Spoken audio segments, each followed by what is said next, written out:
बताएंगे पर्यावरण जो होता है शब्दावलियाँ इंपॉर्टेंट इन्वायरमेंटल टर्म्स के बारे में हम बात करेंगे। देखेंगे एक सतत विकास शब्द आता है। सतत विकास शब्द क्या होता है? जो भावी पीढ़ी की आवश्यकताओं को ध्यान में रखते हुए संसाधनों का प्रयोग किया जाता है। ठीक है, संसाधनों का प्रयोग किया जाए वो सतत विकास कहलाता है। क्या किया जाता है? सतत विकास का मतलब होता है भावी पीढ़ी की आवश्यकताओं को ध्यान में रखते हुए संसाधनों का प्रयोग ही क्या कहलाता है? सतत विकास कहलाता है। और याद रखिएगा हम आपको बता रहे हैं कि ARO और RO के एग्जाम में जो क्वेश्चन पूछे जाएंगे उसी का क्विक सीरीज हम जो होता है चला रहे हैं। ठीक है, आगे देखेंगे ब्रडलाइन कमीशन। ब्रडलाइन कमीशन 1967 के द्वारा जो होता है एक आवर कॉमन फ्यूचर रिपोर्ट में जो होता है इसे दिया गया था। कहाँ पर दिया गया था? ये PCS के एग्जाम में पूछा गया था, याद रखिए।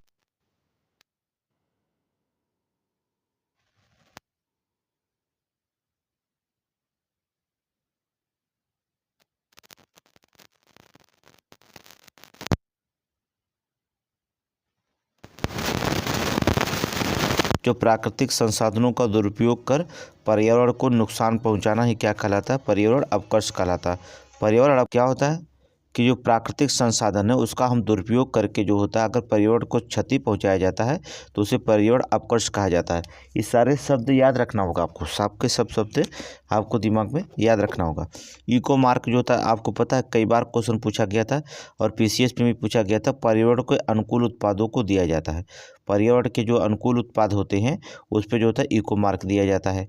इको मार्क और एग मार्क जो होता है कहाँ दिया जाता है? नोट करेंगे। एग मार्क जो होता है कृषि और खाद्य उत्पाद पदार्थों पर दिया जाने वाला, कृषि एवं खाद्य उत्पाद पदार्थों पर जो होता है दिया जाने वाला क्या होता है? एग मार्क कहलाता है। ग्रीन वाश किसे कहा जाता है? ग्रीन वाश पर्यावरण संबंधी जो होता है झूठे वादे करना, पर्यावरण के संबंध में जो होता है झूठे वादे करना क्या कहलाता है? ग्रीन वाश कहलाता है। नोट करेंगे। यहाँ से एक क्वेश्चन पूछा ही जाता है, जैसे PCS का एग्ज़ाम दीजिए या इसमें RO का एग्ज़ाम दीजिए या RO का एग्ज़ाम दीजिए, कोई भी एग्ज़ाम देंगे यहाँ से जो होता है क्वेश्चन बार बार जो होता है एग्ज़ाम में आपसे पूछे जाते हैं। तो ग्रीन वाश कहलाता है। आगे देखेंगे हम लोग हैबिटेट जिसे आवास कहते हैं।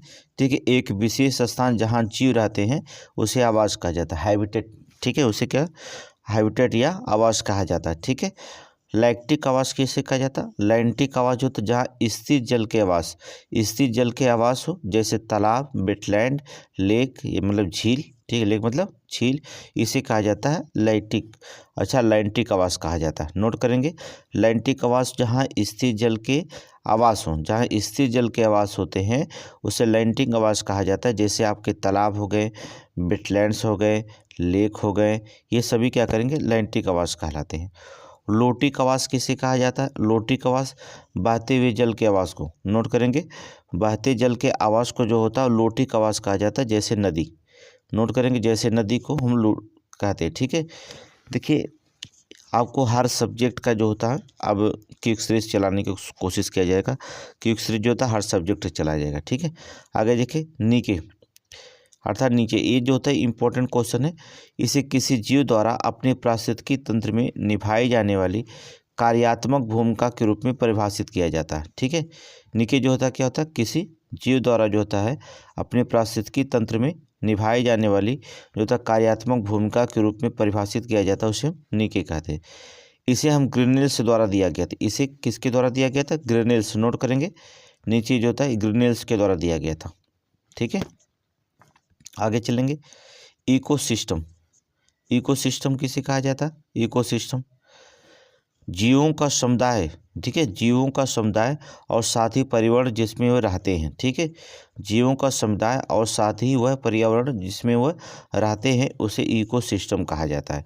इसे जो होता है AG टॉन्सले के द्वारा, AG टॉन्सले के द्वारा जो होता है इस टर्म का प्रयोग किया गया था। नोट करेंगे, AG टॉन्सले के द्वारा जो होता है इस टर्म का प्रयोग हम किए थे। नोट करेंगे इकोसिस्टम किसके द्वारा दिया गया था? AG टॉन्सले के द्वारा।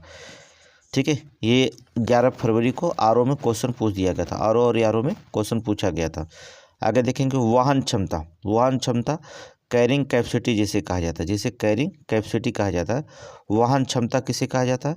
किसी निश्चित क्षेत्र में प्राणियों की संख्या की सीमा जिसे पर्यावरण समर्थन कर सकता है। ठीक है, वाहन क्षमता कहा जाता है। अब वाहन मत समझिएगा, वाहन क्षमता लिखा गया। ठीक है, अब मत समझिएगा जो ढोने वाला होगा। वाहन क्षमता, वहन क्षमता का मतलब होता है कि किसी निश्चित क्षेत्र में प्राणियों की जो संख्या की सीमा, ठीक है, प्राणियों की संख्या की सीमा जिसे पर्यावरण समर्थन कर सकता है उसे वहन क्षमता कहा जाता है, ठीक है, कैरिंग कैपेसिटी कहा जाता है। ठीक है, आगे देखेंगे जैव आवर्धन जो होता है अर्थात बायो मैन्युफैक्चरिंग सॉरी जैवर्धन, ठीक है, मैग्निफिकेशन, ठीक है, बायो मैग्निफिकेशन। ये जैव आवर्धन क्या कहलाता है? फूड चेन में भारी धातुओं का प्रवेश तथा विभिन्न पोषण स्तरों पर इन धातुओं की बढ़ती सांद्रता जैवर्धन कहलाती है। नोट करेंगे, फूड चेन में भारी धातुओं का प्रवेश, ठीक है, फूड चेन में भारी धातुओं का प्रवेश तथा विभिन्न पोषण स्तरों पर इन धातुओं की बढ़ती सांद्रता जो होती है जैव आवर्धन कहलाती है। क्या कहलाती है? जैव आवर्धन कहलाती है। ठीक है,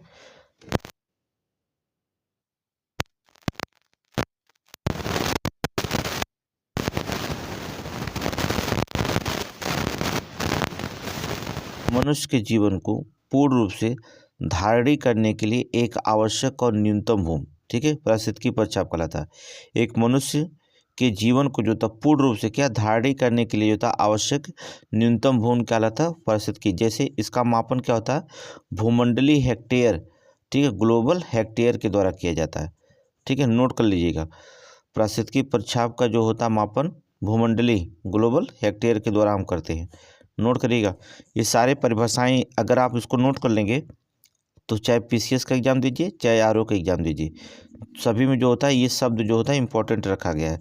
आगे चलेंगे, एक शब्द आता है इकोटोन। इकोटोन क्या होता है? दो विभिन्न समुदायों के बीच संक्रमण क्षेत्र को हम इकोटोन कहते हैं। दो भिन्न समुदायों के बीच का संक्रमण क्षेत्र जो होता है क्या कहलाता है? इकोटोन कहलाता है। ठीक है, फिर देखेंगे जैव विविधता किसी पर्यावरण में विभिन्न प्रजातियों की श्रेणी, किसी पर्यावरण में विभिन्न प्रजातियों की श्रेणी। इस शब्द का प्रयोग जो होता है वाल्टर जी रोशन द्वारा किया गया था। नोट करेंगे, इस शब्द का प्रयोग वाल्टर जी रोशन के द्वारा किया गया था। ठीक है, वाल्टर जी रोशन के द्वारा किया गया। नोट करिए, रोजन है, ठीक है, रोजन के द्वारा किया गया था। जैव विविधता किसे कहा जाता है? किसी पर्यावरण में विभिन्न प्रजातियों की श्रेणी को जैव विविधता कहा जाता है। ठीक है, अब इस जैव विविधता से कुछ जो होता है संरक्षण दिए जाते हैं, जैसे इन सीटू तकनीक, जैसे उसी स्थान पर जो होता है संरक्षण रखा जाए। इन मतलब होता है जहाँ कहीं भी जो होता है जहाँ उनको रहते हैं उन्हीं जो होता है स्थान पर लुप्त हो रहे उन्हीं स्थान पर उनका संरक्षण कर दिया जाए तो उसे इन सीटू का, जैसे नेशनल पार्क, राष्ट्रीय पार्क हो गया। एक सीटू पर जो होता है अन्य स्थान पर ले जाकर संरक्षण किया जाए तो उन्हें इन सीटू कहा जाता है, जैसे जीन बैंक, बॉटनिकल गार्डन। ठीक है, ये कहीं पर ले जाकर इनका संरक्षण किया जाता है। ठीक है, तो उन्हें हम एक्स सीटू भी कह सकते हैं। आगे देखेंगे लाइकेन, क्या शब्द होता है? लाइकेन, शैवाल व कवक के बीच का संयोजन जो होता है लाइकेन कहलाता है। किसके? शैवाल और कवक के बीच के जो होते हैं संयोजन लाइकेन कहलाते हैं। वायु प्रदूषण का सूचक होता है। नोट करेंगे, लाइकेन जो होता है वायु प्रदूषण का सूचक होता है। मोस्ट इंपॉर्टेंट क्वेश्चन है, जो लाइकेन होता है वह वायु प्रदूषण का सूचक होता है। ठीक है, वायु प्रदूषण का सूचक। यूट्रोफिकेशन क्या होता है? ये भी क्वेश्चन बहुत पूछा जाता है। जल में पोषक तत्व को अप्रत्याशित वृद्धि जो होता है, जल में पोषक तत्वों की अप्रत्याशित वृद्धि यूट्रोफिकेशन कहलाता है। यूट्रोफिकेशन कहलाता है, जैसे नाइट्रोजन, फास्फोरस। ठीक है, क्या हो सकता है? नाइट्रोजन हो सकता है, फास्फोरस हो सकता है। ठीक है, नाइट्रोजन और फास्फोरस, अर्थात जल में पोषक तत्व को जो होता है अप्रत्याशित वृद्धि जो होता है यूट्रोफिकेशन कहलाता है, जैसे नाइट्रोजन और फास्फोरस। ठीक है, ये जल प्रदूषण से संबंधित है। किससे संबंधित है? जल प्रदूषण से संबंधित है। नोट करेंगे, जल प्रदूषण से संबंधित है। आगे देखेंगे डीओ, ठीक है, dissolve oxygen. Dissolve oxygen, DO किसे? पानी में घुलित ऑक्सीजन को जो होता है डीओ, या डिमांड ऑक्सीजन भी कह सकते हैं, कोई दिक्कत नहीं है। इससे डिसॉल्व ऑक्सीजन कहलाता है। ठीक है, पानी में घुलित ऑक्सीजन। समुद्री जीवों में जो होता है इसका प्रयोग करते हैं, समुद्री जीव जो होता है इसका हम इसके प्रयोग करते हैं। ठीक है, डीओ का। अब बीओडी देखेंगे, एक शब्द पूछता जाता है, डीओ पूछता है, बीओडी दोनों पूछा जाता है। बीओडी क्या होता है? Biological oxygen demand. ठीक है, बीओडी क्या होता है? बायोलॉजिकल ऑक्सीजन डिमांड, जो कार्बनिक पदार्थों को अकार्बनिक जो होता है पदार्थों में विघटित करने हेतु डीओ की मांग करता है। ठीक है, कार्बनिक पदार्थ को जो होता है, कार्बनिक पदार्थों को अकार्बनिक पदार्थों में जो होता है विघटित करने हेतु डीओ की मांग करता है, जिसे बायोलॉजिकल ऑक्सीजन डिमांड कहा जाता है। ठीक है, जल प्रदूषण का सूचक होता है। जब बीओडी की मांग बढ़ने लगती है तो जल जो होता है गंदा हो जाता है। ठीक है, उसमें ऑक्सीजन की कमी हो जाती है, उसे हम बीओडी कहते हैं, जिसे जल प्रदूषण का ये सूचक होता है। ठीक है, जल प्रदूषण का सूचक हो जाता है। तो जब ऑक्सीजन डिमांड जो होता है, बीओडी की मांग बढ़ने लगती है, तो ये समझा जाता है कि जल जो होता है प्रदूषित हो चुका है। ठीक है, तो इसे बीओडी कहलाता है। तो डीओ बीओडी दोनों बहुत इंपॉर्टेंट क्वेश्चन है। ग्रीन मफलर, ये तो आप जानते हैं, बार बार क्वेश्चन पूछा गया ग्रीन मफलर के बारे में।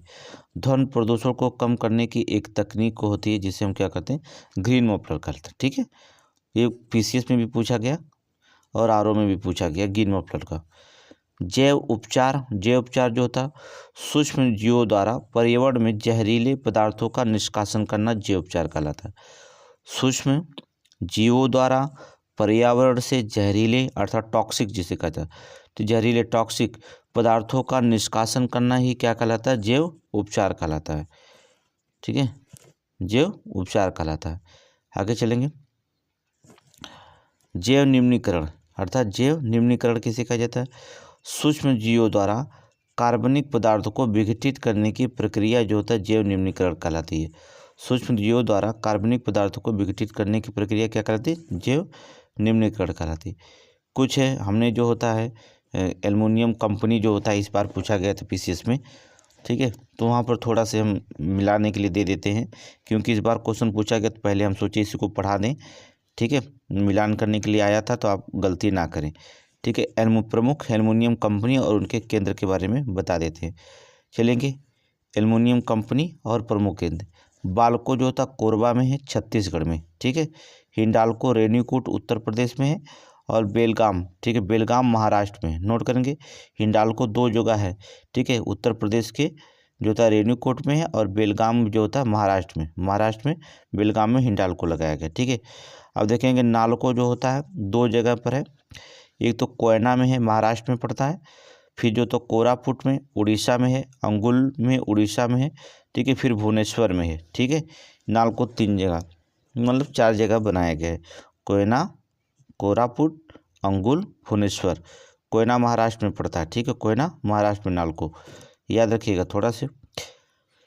हिंडाल्को जो होता है हीराकुंड, ठीक है, हीराकुंड में है। फिर जो होता है अलपुरम केरल में है, फिर मुरी झारखंड में है, फिर अलवाय केरल में है। नोट करेंगे हिंडाल्को कहाँ कहाँ है? हीराकुंड, अलपुरम, ठीक है, अलपुरम, मुरी झारखंड में पड़ता है। ठीक है, अलवाय केरल में पड़ता है। ठीक है, अलवाय कहाँ पड़ता है? केरल में पड़ता है। देखेंगे यहाँ पर हिंडाल्को कंपनी है। ठीक है, एल्युमिनियम। माल्को देखेंगे कहाँ पर है? मेट्टूर है और सेलम अर्थात तमिलनाडु में। मेट्टूर और तमिलनाडु में जो होता है, नोट कर लीजिएगा, माल्को है। आगे चलेंगे। चलिए, इस बार कुछ बौद्ध धर्म से जुड़ा एक क्वेश्चन पूछा गया, तो बौद्ध धर्म के त्रिपिटक। ठीक है, त्रिपिटक में देखेंगे तीन पिटक जो होता है बताया गया त्रिपिटक में। सबसे इम्पोर्टेंट है विनय पिटक, जिसमें संघ के जीवन के नियम के बारे में चर्चा की गई है। विनय पिटक में किसका? संघ के जीवन के नियम के बारे में जो होता है चर्चा की गई है, जिसके संकलनकर्ता कौन है? उपाल। नोट करेंगे, संकलनकर्ता कौन है? उपाल। उपाल इसके संकलन करता है। ठीक है, इसके बाद जो होता है सुत्त पिटक होता है। सुत्त पिटक में बुद्ध की शिक्षाओं का वर्णन किया गया। ठीक है, तीन है त्रिपिटक में, तीन पिटक, विनय पिटक, सुत्त पिटक और अभिधम पिटक चलेंगे। देखिए इसमें देखिए सुत्त पिटक में क्या होता है, बुद्ध की शिक्षाओं का जो होता है वर्णन किया गया है। संकलन करता है इसके जो होते हैं सुत्त पिटक के आनंद हैं।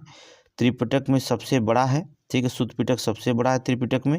बौद्ध धर्म का शब्दकोश है, बौद्ध धर्म का शब्दकोश भी इसे कहा जाता है, याद रखिएगा, सुत्त पिटक में। ठीक है, इसके बाद जो होता है अभिधम पिटक है। ठीक है, अभिधम पिटक देखेंगे, इसमें क्या है, अभिधम पिटक में बौद्ध के दार्शनिक सिद्धांतों के बारे में चर्चा किया गया। बौद्ध के दार्शनिक सिद्धांत के बारे में जो होता है चर्चा किया गया है। संकलनकर्ता कौन है? मोगलीपुत्र तिस, ठीक है, मोगलीपुत्र तिस है। सर्वप्रथम जो था संस्कृति भाषा का प्रयोग किया गया, ठीक है, सर्वप्रथम जो होता है संस्कृत भाषा का जो था प्रयोग किया गया। नोट कर लीजिएगा। अभिधम पिटक में बौद्ध के दार्शनिक सिद्धांत के बारे में है। संकलनकर्ता मोगलीपुत्र तिस हैं। सर्वप्रथम जो होता है संस्कृत भाषा का प्रयोग किया गया। किसका? संस्कृत भाषा का प्रयोग किया गया। नोट कर लेंगे। आगे चलेंगे। नेक्स्ट, थोड़ा इस बार जो होता है क्रम बहुत दिया था, उत्तर से दक्षिण के क्रम, दक्षिण से पूर्व के क्रम, पूर्व से पश्चिम क्रम, ऐसे क्रम करके जो था नदी का दर्रे का क्रम पूछ रहा है। अब हमको जो होता है, अब तक जो होता है हम दर्रे पढ़ रहे थे तो क्रम नहीं लगा रहे थे, दर्रे सिर्फ पढ़ रहे थे। लेकिन इस बार जो होता है ना, उत्तर से दक्षिण पूछा है, दक्षिण से उत्तर, पूर्व से पश्चिम पूछ दिया है, पश्चिम से पूर्व पूछ दिया, नदी हो दर्रा, ऐसे करके जो होता आयोग बनाने रहा क्वेश्चन। तो जिस तरह से आयोग जो होता क्वेश्चन बना रहा है, हम उसी के अकॉर्डिंग अब चलने की कोशिश किया जाएगा, ठीक है, क्योंकि अब हम लोग आयोग के अकॉर्डिंग पढ़ेंगे, नहीं तो फिर मामला गड़बड़ हो सकता है, ठीक है। तो पश्चिम घाट के प्रमुख दर्रों के बारे में चर्चा हम करेंगे, जो उत्तर से दक्षिण के क्रम लग रहा है। सबसे उत्तर में देखिएगा थाल घाट है, फिर भोर घाट है, पाल घाट है, फिर सेनकोटा दर्रा है, ठीक है। थाल घाट जो होता है नासिक और मुंबई में है, ठीक है। भोर घाट जो होता है मुंबई और पुणे में है, ठीक है, मुंबई और पुणे में लगा हुआ है। पाल घाट दर्रा जो होता है कोच और चेन्नई मार्ग पर तक है। सेनकोटा दर्रा जो होता है तिरुअनंतपुरम और मदुरई मार्ग, ठीक है, इसे जुड़ा हुआ, मदुरई मार्ग तक जुड़ा हुआ है। तो थाल घाट, भोर घाट, पाल घाट और सेनकोटा दर्रा, अगर एक क्रम दे देता है उत्तर से दक्षिण, तो ये क्रम आप उत्तर से दक्षिण लगाएंगे आप, ठीक है, उत्तर से दक्षिण लगाएंगे। अगर क्रम नहीं देता है, मिलान करने के लिए देता है, तो थाल घाट को नासिक मुंबई लगाइएगा, भोर घाट के मुंबई और पुणे लगाइएगा, पाल घाट के कोच और चेन्नई लगाइएगा, सोनकोटा दर्रा जो था तिरुवनंतपुरम और मदुरई लगाइएगा, ठीक है, ऐसे आप लगाएंगे। आप क्रम आयोग देख रहे हैं, अब क्रम ज़्यादा दे रहा है, ठीक, उत्तर से दक्षिण, पूर्व से पश्चिम। अब वो चीज़ें हटा दिया गया, कोई एक फैक्ट जो क्वेश्चन पूछता था अब वो पूरी तरह समाप्त कर दिया गया, ठीक है। चलेंगे। भारत में जो होता है प्रमुख लौह अयस्क के क्षेत्र के बारे में पढ़ेंगे। पहले देखेंगे उड़ीसा। उड़ीसा जो होता है, उड़ीसा में देखेंगे कौन सा, मयूरभंज जिले में गुरु हिमानी और बादाम पहाड़ियों पर जो होता है लौह अयस्क क्षेत्र पाया जाता है, ठीक है। क्यूझर जिला और सुंदरगढ़ जिला, नोट करेंगे, क्यूझर और सुंदरगढ़ जिला, ये तीन जो होता है उड़ीसा में देखेंगे, ठीक है। याद रखिएगा मयूरभंज जिले में गुरु हिमानी में बहुत बार पूछा गया, गुरु महिसानी, क्योंकि महिसानी और बादाम पहाड़ियों पर लौह अयस्क पाए जाते हैं, बहुत बार क्वेश्चन पूछा जाता है, ये उड़ीसा में स्थित है, ठीक है।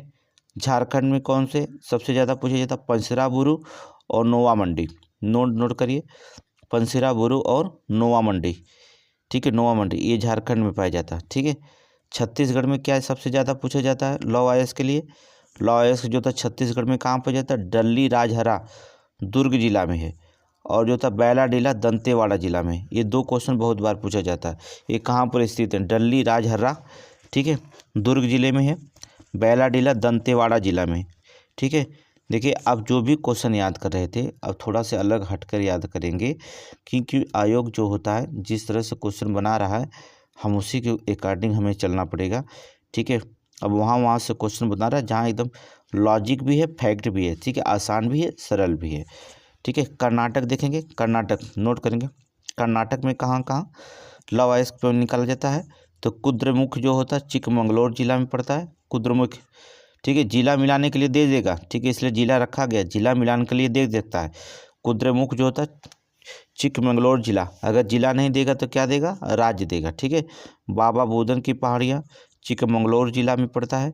संदूर पहाड़ी जो होता है बेलारी जिला में पड़ता है, संदूर पहाड़ियाँ बेलारी जिला में। ये सब किसके लिए, लौह अयस्क के लिए बात कर रहे हैं हम लोग, किसके लिए, लौह अयस्क के लिए बात करते हैं, ठीक है। यारो और यारो देना होगा तो मजबूती से जंग लड़नी होगी आपको, ठीक है। अब समय नहीं है आपके पास, ये भी जान लेना, समय नहीं है। अब ये नोटिफिकेशन आयोग ने 15 दिन के अंदर जो होता है सारे डीएम को नोटिफिकेशन मांगा है कि जो होता है अपना सेंटर जो होता है बताए कहाँ का, बस सेंटर मिलते ही जो होता है आयोग तुरंत सेंटर जो होता है बता देगा कि आपको जो होता मतलब 1 महीने के अंदर आपका एग्ज़ाम होने की संभावना है, फरवरी या मार्च का पहला सप्ताह। ये मान के चलिए आपके पास 60 से 70 या 40 से 50 दिन है। ठीक है, 60 से 70 नहीं, 50 दिन है समय आपके पास है, 50 से 60 दिन, इससे ज़्यादा आपका समय नहीं है। महत्वपूर्ण तथ्य में देखेंगे, कुद्रमेघ जो था चिकमंगलूर जिला में, इसमें मैग्नाइट लोहा पाया जाता है। ठीक है, इसमें जो था क्या पाया जाता है, मैग्नाइट लोहा पाया जाता है, नोट करेंगे। तमिलनाडु के सलेम में जो होता है मैग्नाइट लोहा पाया जाता है। ठीक है, तमिलनाडु के सलेम में मैग्नाइट लोहा पाया जाता है। कुद्रमेघ में तमिलनाडु के अर्थात केरल के कोझिकोड में मैग्नाइट किस्म का लोहा पाया जाता है। ये बहुत ही इंपॉर्टेंट है। मैग्नाइट लोहा का किस्म कहाँ कहाँ पाया जाता है, कुद्रमेघ या कुद्रमुख जो होता है कुद्रेमुख चिकमंगलूर जिला में मैग्नाइट लोहा पाया जाता है। तमिलनाडु के सलेम में मैग्नाइट लोहा पाया जाता है। केरल की कोझिकोड में मैग्नाइट किस्म का लोहा पाया जाता है। नोट करेंगे, इसे जो था नोट कर लीजिएगा। ठीक है, आगे चलेंगे। गोवा राज्य में जो होता भी मैग्नाइट किस्म के लोहा पाए जाते हैं। महाराष्ट्र के रत्नागिरी जिला में जो था लौह अयस्क का खनिज संचित भंडार है। नोट करेंगे, महाराष्ट्र के रत्नागिरी जिले में जो था लौह अयस्क के संचित भंडार पाए जाते हैं। ठीक है, आगे चलेंगे। भारत की जो था 10 सबसे लंबी नदियां कौन है। ठीक है, तो देख लेंगे आप। पहला सिंधु है, ब्रह्मपुत्र, फिर गंगा नदी, ठीक है, फिर गोदावरी, देखते रहिए गोदावरी है, फिर इसके बाद जो होता कृष्णा है, यमुना नदी है, नर्मदा नदी है, महानदी है, कावेरी नदी है, ताप्ती नदी है। अब देखेंगे, अभी क्वेश्चन जो होता देखेंगे, पहले ये नहीं पूछता था कि कितना किलोमीटर जो होता रास्ता तय करती थी, लेकिन अब तो पूछने लगा है कि ये कितना किलोमीटर चलती है। ठीक है, गंगा जो होता है उत्तर प्रदेश में कितना किलोमीटर बहती है, अब ऐसे क्वेश्चन पूछने लगा है। देखिएगा, पूछा गया था गंगा नदी उत्तर प्रदेश में कितना बहती है। ठीक है, 2525, ठीक, 2525। तो अब जो होता क्वेश्चन थोड़ा से घुमा के पूछने लगा है, तो अब याद करना पड़ेगा। सिंधु की जो था 3180 है, ब्रह्मपुत्र का 2900 है, गंगा नदी 2525 है। देखिए ये पूछा गया था, पहले नहीं पूछा जाता था, लेकिन अब जो होता है कितने किलोमीटर बहती है भारत में, अब जो होता है पूछा जाता है। ठीक है, गोदावरी का जो होता है 1465 हो गया, कृष्णा का 1400 हो गया, यमुना का 1376 हो गया, नर्मदा का 1312 हो गया। अब आपको याद करना होगा, अब इस बार मिलान करने के लिए दे सकता है योग। ठीक है, महानदी का 851 हो गया, कावेरी नदी का 800 हो गया, ताप्ती नदियों का 724 हो गया। ठीक है, अब पूरा आपको याद करना पड़ेगा। विश्व भारत में सबसे लंबी 10 नदियां तो आपको याद करना पड़ेगा, यहाँ से क्वेश्चन बनाया जाता, आयोग ने इसे से बनाया था। आगे देखेंगे, बरमूडा त्रिभुज के बारे में व्याख्या करते हैं, नोट करेंगे बरमूडा त्रिभुज। चलिए, बरमूडा त्रिभुज के बारे में देखेंगे।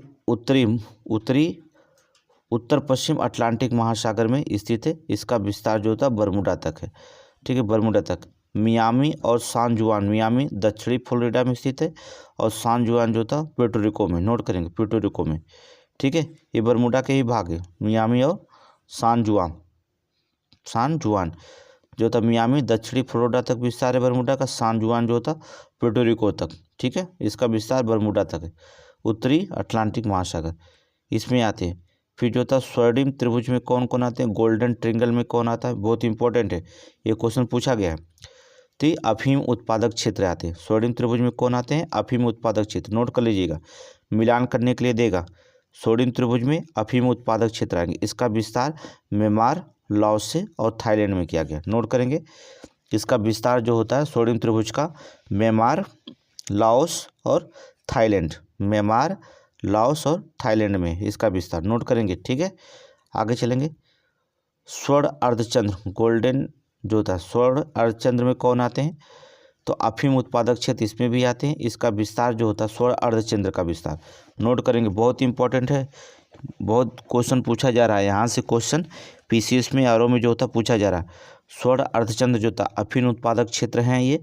ठीक है, इसका विस्तार देखेंगे ईरान, अफगानिस्तान और पाकिस्तान, ईरान, अफगानिस्तान और पाकिस्तान में होगा। ठीक है, बहुत ही इंपॉर्टेंट क्वेश्चन है, यहाँ से देखेंगे। चलेंगे आगे देखेंगे। कोयल अर्थात कोरल ट्रायंगल जो होता, कोरल ट्रायंगल की बात करते हैं, ट्रिंगल, कोरल ट्रायंगल जो होता कोरल समृद्धि क्षेत्र आते हैं। ठीक है, कोरल ट्रायंगल में कोरल समृद्धि क्षेत्र आते हैं, इसका विस्तार देखेंगे कोरल का विस्तार बहुत इंपॉर्टेंट होता है। कोरल का विस्तार कहाँ है? फिलीपींस में है, फिलीपींस में मिलेगा।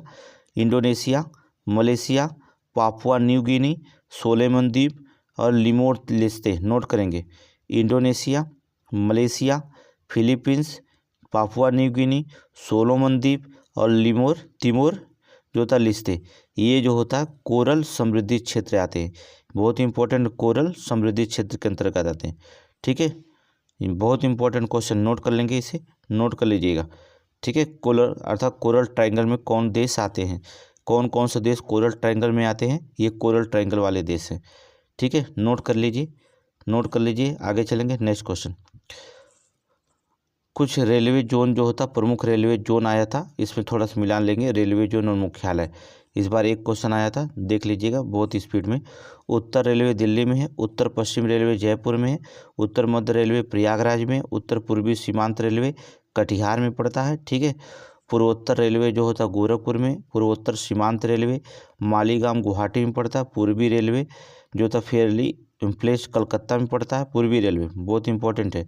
दक्षिण पूर्व रेलवे गार्डन रीच कोलकाता में पड़ता है।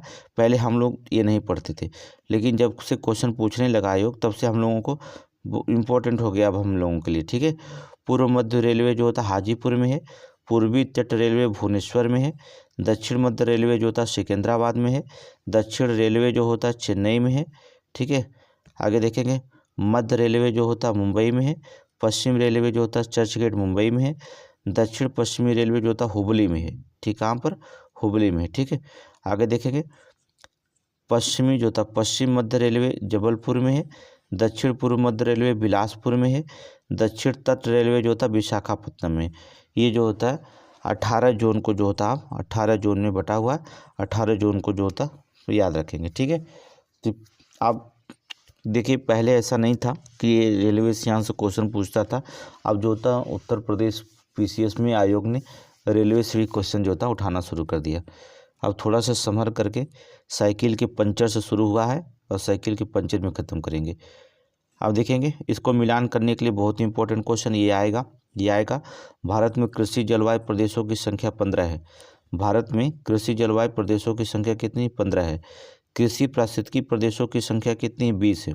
नोट करेंगे, कृषि पारिस्थितिकी प्रदेशों की संख्या कितनी है? 20 है। कृषि पारिस्थितिकी उप क्षेत्रों की संख्या कितनी है? 60 है।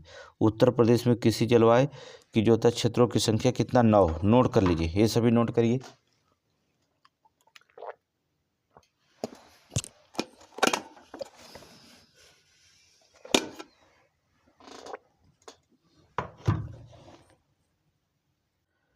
चले, नोट हो गया, नोट कर लीजिए, बहुत इंपॉर्टेंट है। ठीक है, चलेंगे राष्ट्रीय आपातकाल की कुछ चर्चा करते हैं। राष्ट्रीय आपातकाल क्वेश्चन देखेंगे। राष्ट्रीय आपातकाल 352 में 352 के तहत जो होता है इस बार क्वेश्चन पूछा। इसकी उद्घोषणा युद्ध, बाह्य आक्रमण, सशस्त्र विद्रोह के आधार पर किया जाता है। इसके लिए मंत्रिमंडल लिखित सूचना जो होता है राष्ट्रपति को दी जानी चाहिए। मंत्रिमंडल की जो होता है लिखित सूचना जो होता है संसूचना राष्ट्रपति को दी जानी चाहिए, तभी ये लागू होगा। इसकी उद्घोषणा को संसद के दोनों सदनों में द्वारा जो होता है 1 माह के भीतर जो होता है अनुमोदन आवश्यक होता है। इसे संसद दोनों सदनों में विशेष बहुमत से अनुमोदित की जाती है। ठीक है, दूसरा होता है ये उद्घोषणा पूरे भारत या उसके किसी एक भाग पर की जा सकती है, किसी भी भाग पर की जा सकती है। ठीक है, इसके तहत जो होता है याद रखना, इसके तहत उद्घोषणा 6 माह पर संसद द्वारा अनुमोदित कर अनिश्चित काल तक जो होता बढ़ाया जा सकता है। ठीक है, इसके तहत जो होता राज्य की जो होता कार्यपालिका विधायिका निलंबित नहीं होती है, बल्कि संघ को राज्य सूची के विषय पर जो होता समवर्ती विधायी अधिकार प्राप्त हो जाते हैं। ठीक है, संघ को क्या होता है राज्य सूची पर जो होता है समवर्ती विधायी के अधिकार जो होते प्राप्त हो जाता है। याद रखें, बहुत इंपॉर्टेंट लाइन है। ठीक है, बता दें इसकी उद्घोषणा पर अनुच्छेद 19 के द्वारा प्रदत्त मूल अधिकार स्वतः जो होता है निलंबित हो जाता है। अनुच्छेद 19 द्वारा जो होता है स्वतः प्राधिकार जो होता है प्रदत्त मूल अधिकार स्वतः निलंबित हो जाता है। याद रखिएगा, सशस्त्र विद्रोह के आधार पर घोषित आपात के सिवा के। ठीक है, तथा अन्य मूल अधिकारों का परिवर्तन राष्ट्रपति निलंबित कर सकता है, जैसे अनुच्छेद 20। ठीक है। अनुच्छेद 20 और 21 को कभी निलंबित नहीं होता, ठीक है। निलंबित का और मूल अधिकारियों को जो था निलंबित कर सकता है, लेकिन 20 और 21 जो था निलंबित नहीं होते। नोट करेंगे, 20 और 21 निलंबित नहीं होते हैं, ठीक है। इसके तहत जो होता है संसद जो था द्वारा निर्मित विधियों को आपात में परिवर्तन ना रहने पर भी तुरंत जो था प्रभावहीन हो जाते हैं, ठीक है। संसद द्वारा निर्मित विधियों के आपात के परिवर्तन में ना रहने पर वो तुरंत क्या हो जाते हैं, प्रभावहीन हो जाते हैं, ठीक है। इसके मामले में एक संशोधन हुआ था जिसे जो था मिनर्वा मिल्स मामला 1980 में उच्चतम न्यायालय ने कहा था कि इसमें जो था, नोट करेंगे, मिनर्वा मिल्स मामला 1980 में जो था उच्चतम न्यायालय ने कहा था कि राष्ट्रीय आपातकाल की घोषणा को अदालत में चुनौती दी जा सकती है, ठीक है। राष्ट्रीय आपातकाल की घोषणा को अदालत में क्या चुनौती दी जा सकती है। 44वें संविधान संशोधन 1978 के द्वारा आंतरिक अशांति के स्थान पर जो होता है सशस्त्र विद्रोह शब्द का प्रयोग किया गया है। नोट करेंगे, पहले आंतरिक जो होता अशांति के स्थान पर जो था सशस्त्र विद्रोह का शब्द का प्रयोग किया गया है, ठीक है, सशस्त्र विद्रोह का, ठीक है, 44वें के द्वारा। अब तक जो होता है 3 बार जो होता है प्रयोग जो होता है राष्ट्रीय आपात लागू हुआ। एक 1962, 1971 और 1975, 3 बार, 62, 71 और 75, ठीक है। तो ये रिवीजन क्लॉक जो था संकल्प की वीक सीरीज जो था शुरू हो गया है। अब जो होता है इसमें आपको जो होता रिवीजन क्लासेस डेली मिलेंगी, ठीक है। आज थोड़ा ही था, कल से जो था रिवीजन क्लास शुरू हो जाएगा आपका। Thank you.